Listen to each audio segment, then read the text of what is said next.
Puerto Rico is bankrupt. All political parties on the island and their administrations have contributed also to the economic downfall with mismanagement, poor budget decisions, taking out loans on the island that with no expectation to be repaid. Began borrowing very heavily around 2006 because they had lost some tax credits from the U.S. Congress that allowed them to have a very strong economy. But when the economy slowed down and it got weak, the government started borrowing a lot of money to spend to help the people and to help the economy. And the economy never picked up, but the borrowing kept getting bigger and bigger and bigger. So now they have this huge pile of debt, which is very difficult to repay, and the economy still is pretty weak.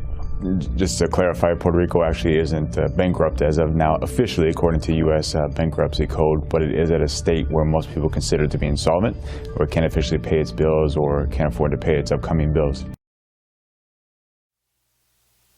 Like Puerto Rico, Guam is technically broke.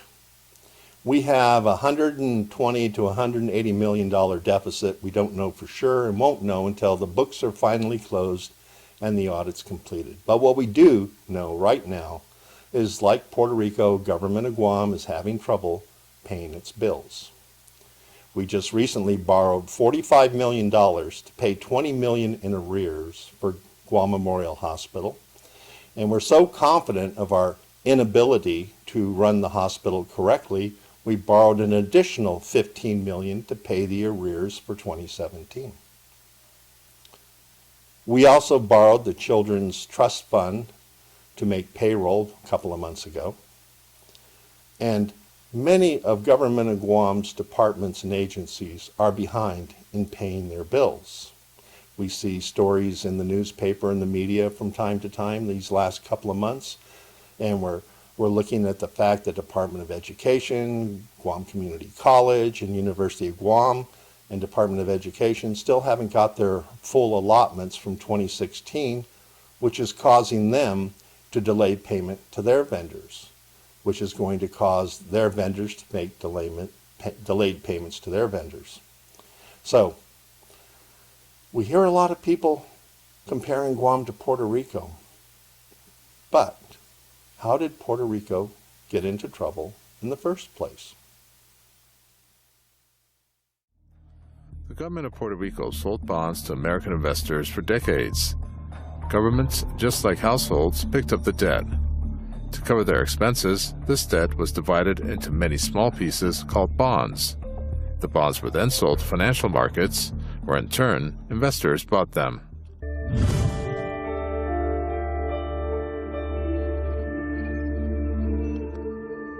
Puerto Rico had an eager group of buyers because of a special advantage that it had. Puerto Rico's bonds had a triple tax exemption. This meant that bondholders of Puerto Rico's bonds did not pay federal, state, and local taxes. And so Puerto Rico kept issuing new debt, and investors kept buying.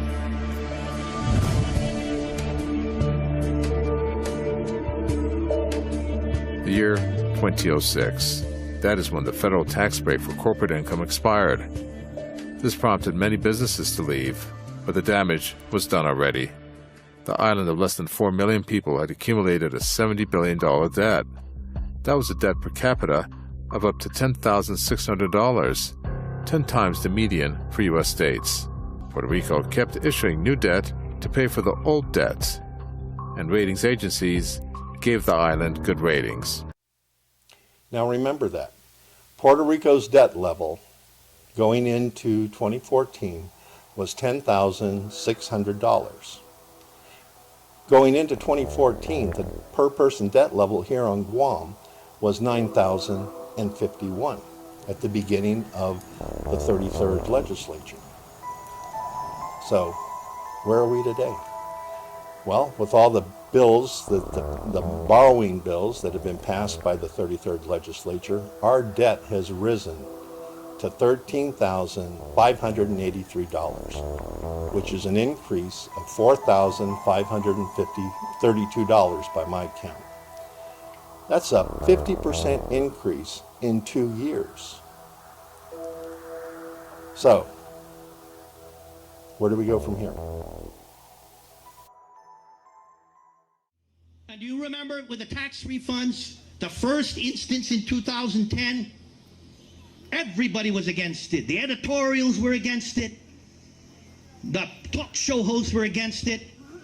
The Democrats were blasting away.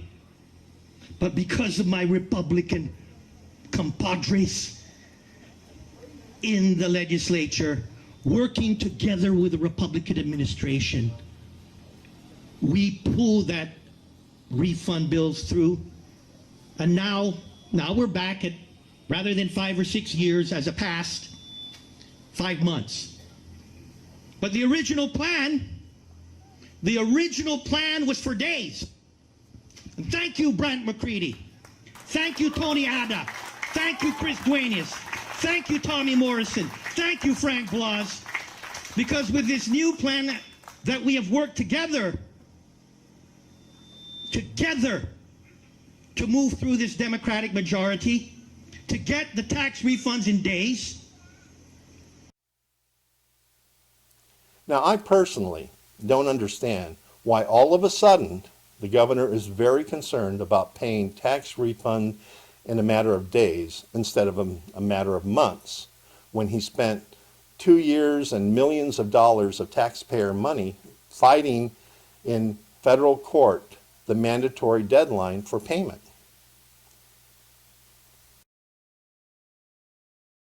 Whatever you've seen the progress these last 6 years, you ain't seen nothing yet. Yeah. Nothing yet.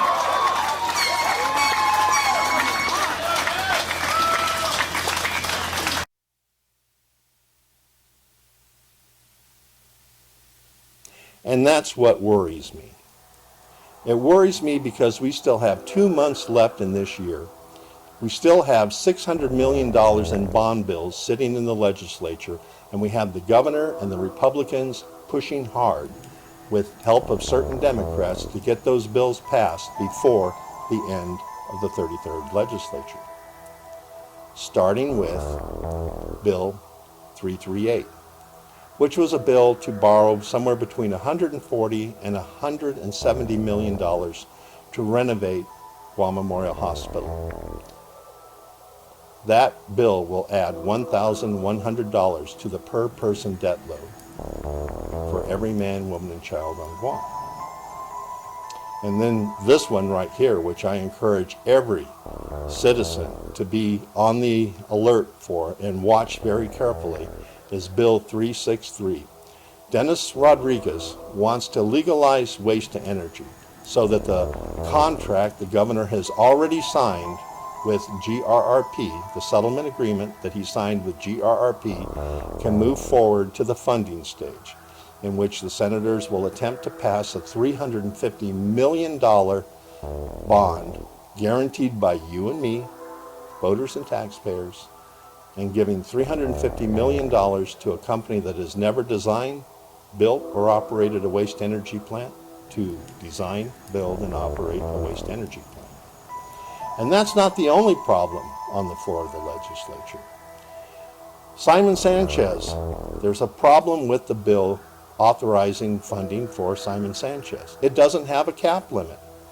The Speaker has acknowledged it, and the contractors have discussed ways to exploit it. I have requested the Speaker and the legislature to close the gaps, to close the loopholes, because I'm worried about that. If you thought Guam YTK was bad, this could be 10 times worse for taxpayers. But for some reason, the Speaker refuses to close the loophole. So I introduced legislation myself. It is now before the Attorney General's office to close the loophole. If she won't, we should. And that's why I introduced a bill. Which brings us to the tax refund bill. Now, the problem with this bill, and there's several, but the biggest problem is we're going to borrow $100 million to pay the 2016 tax refunds a few months early. Now, with the government almost $200 million in debt, we know there's no way the government is going to be able to replenish that fund. So what's going to happen is we're going to pay tax refunds a little early, and then we're going to end up owing $175 million to be paid over the next 31 years, And then in 2018, we'll have to borrow another $100 million to pay the 2017 tax. That is a strategy right out of the Puerto Rico Playbook.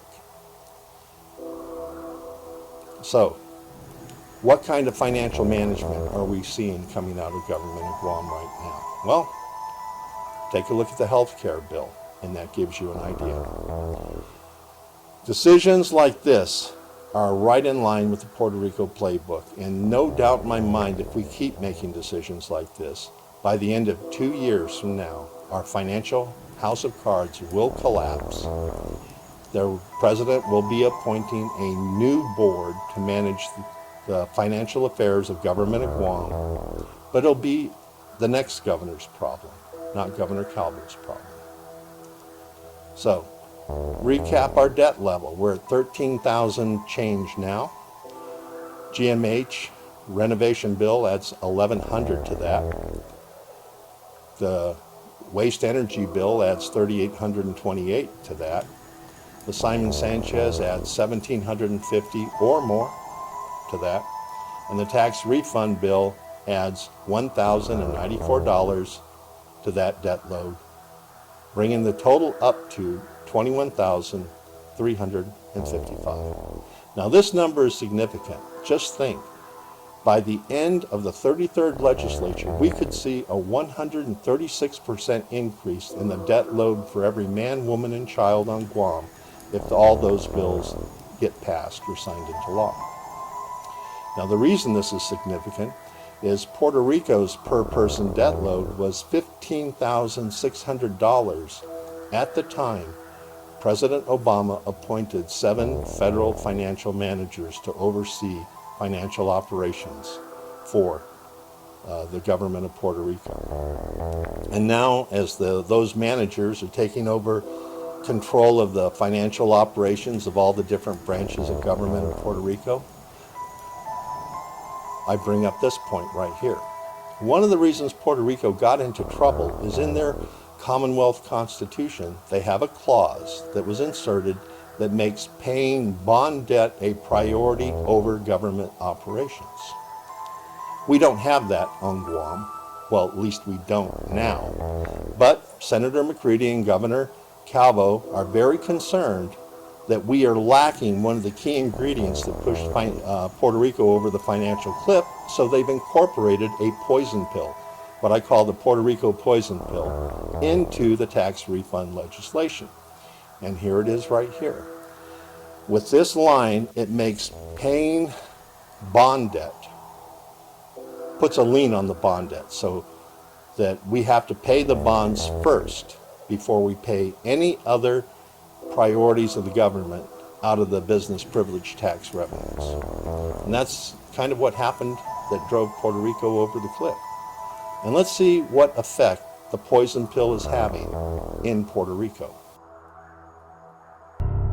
But so-called vulture funds are companies that buy up debt at rock-bottom prices, then demand payments much higher than the original amount of the debt. But the vulture funds don't want to negotiate. Instead, they want Puerto Rico to fire teachers, close neighborhood schools, and cut support for the University of Puerto Rico so that these vulture funds can squeeze out more profits.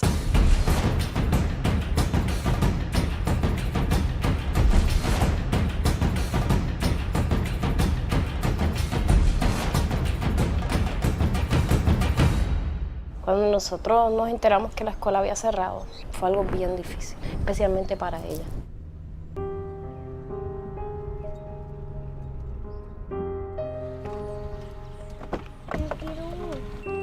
Por la mañana es difícil que ella entre cuando no la va a dejar a la escuela. Ha sido un proceso bien difícil, o sea, casi un año que ni para mis hijos ha sido fácil, ni para mí. Y sé que muchos padres también, que los niños están pasando por procesos de ansiedad, de niños que han bajado sus notas.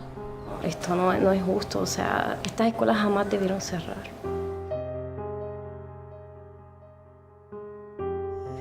Yo no cogí prestado. Yo no creé la deuda. ¿Por qué tengo que pagar yo?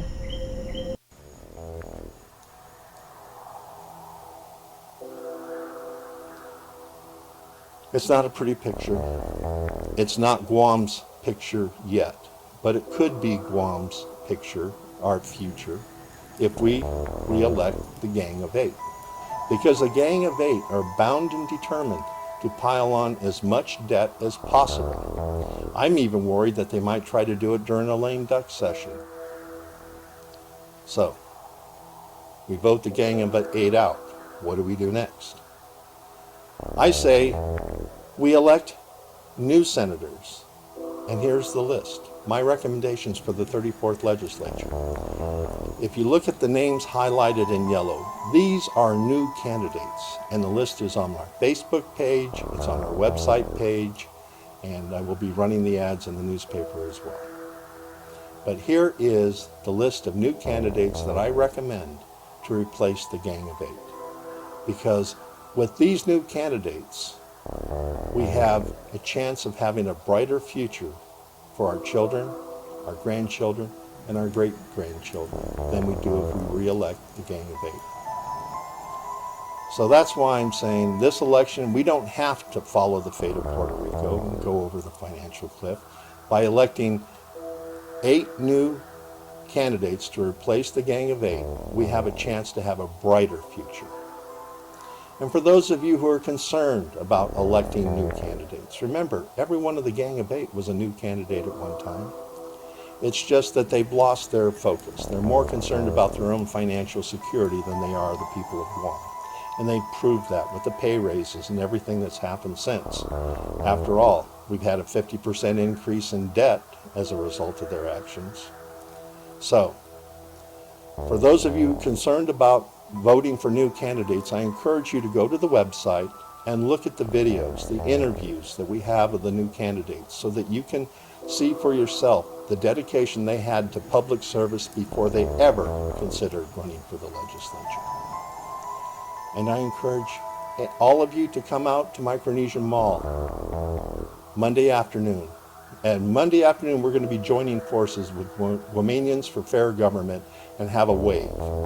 We're encouraging all the people to come out and show support for the people, because the Gang of Eight certainly isn't showing their support for the people. So let's show the people, and let's show the candidates in the legislature, both incumbents and new, that the people of Guam are concerned and watching their actions. So come to the mall Monday between 4:30 and 6, or whatever time you can spend, and let's send a message to encourage the members of the 34th Guam legislature to start out on the right foot, and that is to take care of the people of Guam. That's what we elect them to do. I'm Ken Leon-Guerrero, spokesperson for Guam Citizens for Public Accountability, and I look forward to seeing you at the wave, and I encourage each and every one of you to get in there and vote. Thank you.